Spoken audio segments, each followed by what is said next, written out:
Welcome back. Well, with us right now is really a returning guest, although he hasn't been on here for a while, Dr. Dung Trinh. He is the Chief Medical Officer of Irvine Clinical Research. Good to see you again. Good to see you. Thank you. Yeah, I know you've been on in the past several times. Right. And it's great to have you on today. No, definitely. So, first of all, tell us about Irvine Clinical Research, and what the topic really is today is Alzheimer's. You're doing memory care and memory care research. You folks do a lot of different things.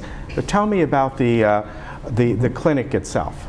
Yes, Irvine Clinical Research has been around for quite a long time, at least since the 80s. And with that. Wow, I didn't realize it's been that long. Multiple clinical trials are done there. Our goal is to assist with the leading edge of medicine to find better treatment, better cures, things of that sort. And so more recently, we are now more deeply involved with Alzheimer's care, with brain health, and essentially looking for a way to participate and partner in finding a better treatment and a cure for our Alzheimer's patients.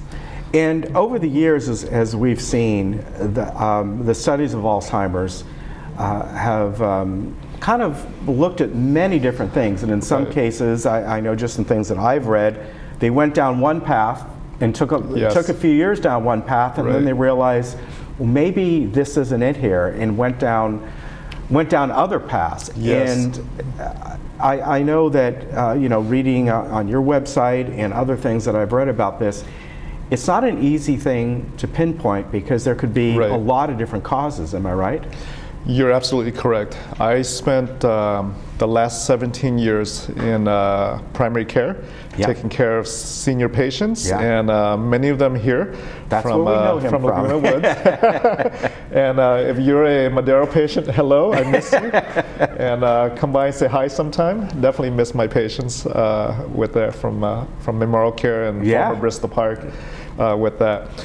In the last 17 years, I have witnessed patients initially coming in healthy, independent, having a great conversation, just like we're doing. And I see over the years a progression to where they are now coming in and they no longer recognize who I am. They don't know my name. They don't know their family member's name. And I've seen this almost every week for the last 17 years with that. And the problem that we have today, and it's consistent throughout the US, is that by the time our patients get to us to complain about not remembering, at that time, by the time we make that diagnosis, they're already in the moderate stage of this disease. And as a result of that, there's less options for treatment. The medications that we have currently, there's only a few. I can count in one hand the medications that are available. It does not slow down the disease. It does not cure the disease. So we have currently a what I call a healthcare tsunami, a tidal wave approaching with this disease, Alzheimer's, with that. Let me ask you a question along those lines. And I don't know if we have really time for an in-depth answer. Hopefully we do it another time.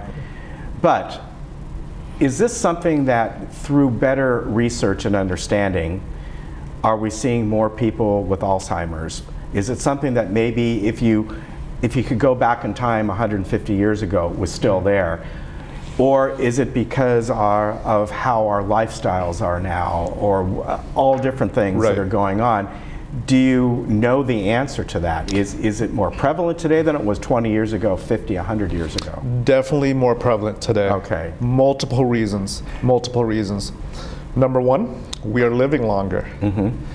And we've noticed that as we live longer, as you can tell, the prevalence of incidence of Alzheimer's increases. If you start at the age of 65, every 5 years beyond 65, you double your risk of developing Alzheimer's. So from 65 to 70, your risk doubles. 70, 75, your risk doubles.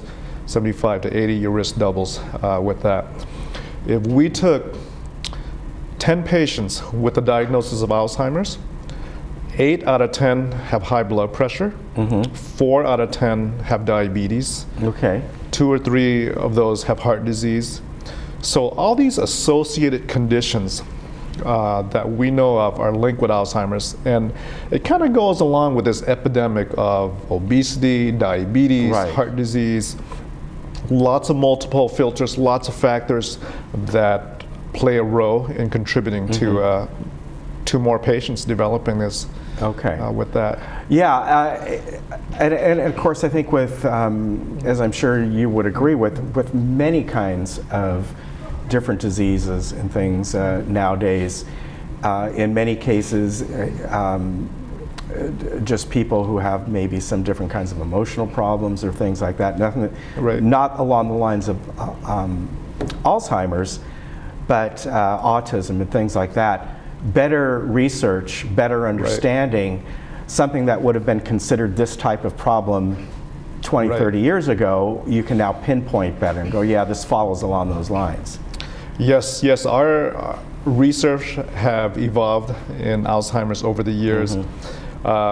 You may or may not be aware that the last medication approved, FDA approved to treat Alzheimer's was at least 12, 13 years ago. Wow. We have had nothing since. We have nothing since. That's amazing. It's amazing and it's scary at the same time. Yeah. And I have a good hunch why. I have a good hunch why that is. When I think of Alzheimer's, I think of a house with a roof. Right. And under that roof, inside that house, is your brain. Yeah.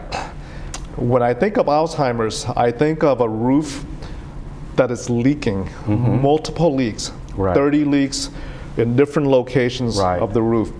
So of these 30 leaks, one leak could be from diabetes, another leak could be from hypertension, another leak could be from heart disease, another leak could be from just getting older, another leak could be from toxins that we're exposed to, the food that we eat.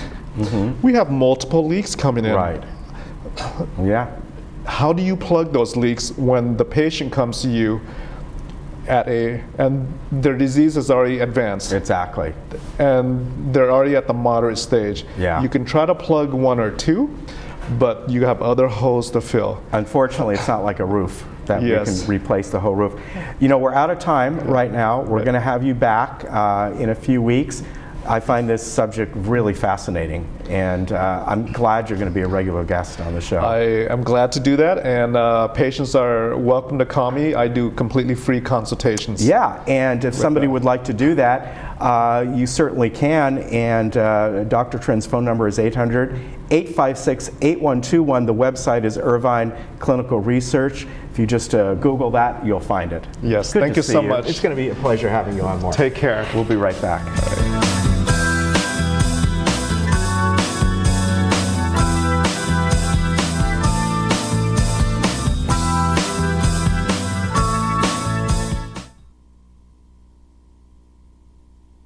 You or someone you care about agitated, anxious, or upset due to dementia or Alzheimer's disease? You may be eligible for a research study evaluating an investigational medication to see if it is safe and works well to help reduce how often people with dementia or AD feel agitated, anxious, or upset.